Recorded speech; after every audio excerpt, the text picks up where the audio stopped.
Welcome y'all, it's Wes with DIY Food Plot Pro. Thanks so much for joining us. Standing in a new plot that I'm going to put in this fall, and we're kind of prepping for it right now. And I see this a lot on the forum, so I thought I would just go over and talk to you guys about it. What's the best way to start a plot, especially when you're later on in the season? Here we are mid-August right now. We're running out of time to start these fall plots in Kentucky. What's the best option if you are, you find yourself in that situation? Is it do what we've done here and come in with a bush hog and bush hog it first and then spray it? Or is it to go in there with a sprayer, spray it first, and then deal with the thatch later on?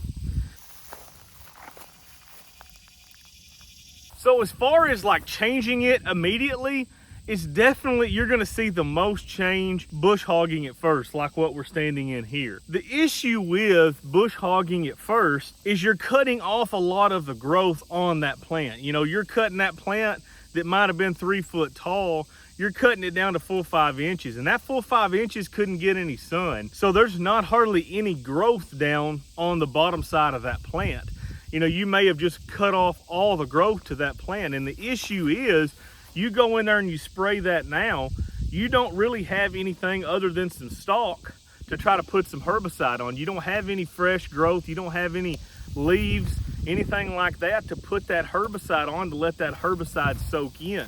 So when you find yourself and you bush hog it first, most of the time you're gonna have a waiting period on something like this where you're gonna have to try to wait 2 or 3 weeks until this has got some new growth on it to where you can spray it and get a kill on it. Because at this point, if you spray it right now, the chances of you getting a solid kill all the way across the board are very low. Now, flip that token over. If I come out here with the sprayer and I start spraying that tall stuff right there, I'm gonna get a very good kill. The downside to spraying stuff that's that size, 3 feet plus, what can happen and what does happen some, you'll get a kill on all the top of it, but your spray is not getting down in there. So say you got some Bermuda or something kind of growing down there at the bottom, and then you've got a lot of goldenrod and things like that up high that's gonna get all that spray. You may not get a lot of spray on that Bermuda. So what you typically do is you'll go in there and you'll spray, and then you'll wait a week or 10 days and let that Roundup go ahead and kill whatever's up high, and then just simply go back in with another pass and clean that back up before planting. The spot that I'm standing in right now was bush hogged by the farmer, and so I didn't know he was gonna do this. He came in last week, just kind of bush hogged this, and I thought, crap. When I saw it, I'm like, man, this is gonna be tough, definitely tougher now than what it was gonna be. I'm gonna go ahead today and I'm gonna go ahead and spray all down in there. This is kind of a long, narrow nook, and it was basically just a dumping ground. You can see lots of old wood and building materials scattered down through there.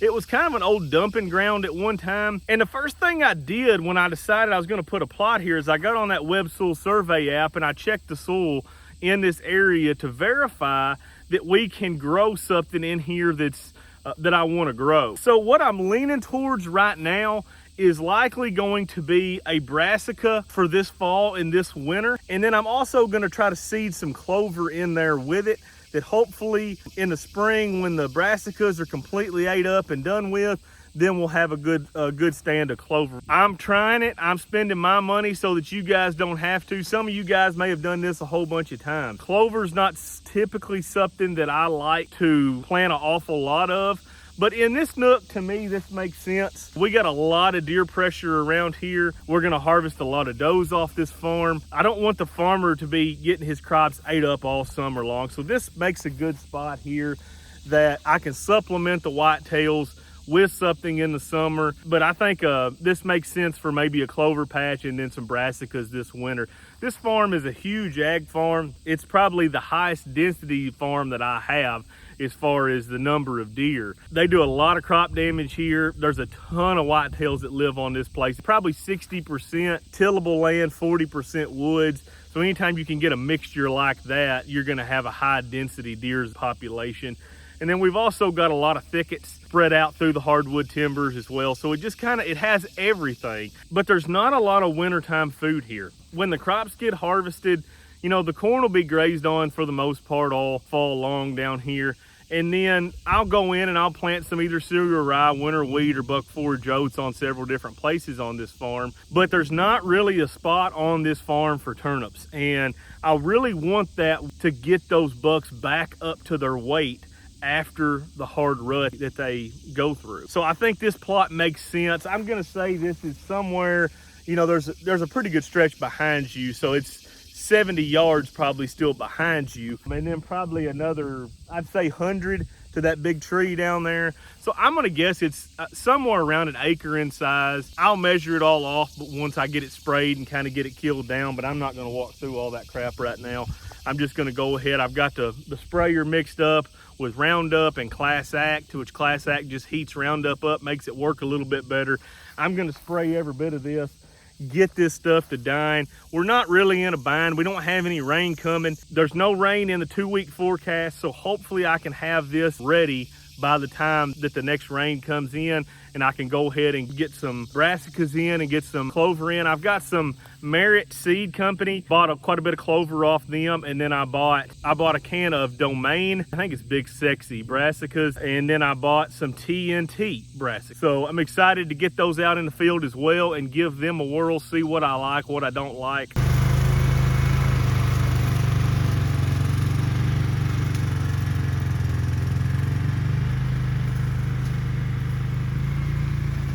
Thank you so much for watching. I appreciate it. Smash that like and subscribe button if you found this video helpful.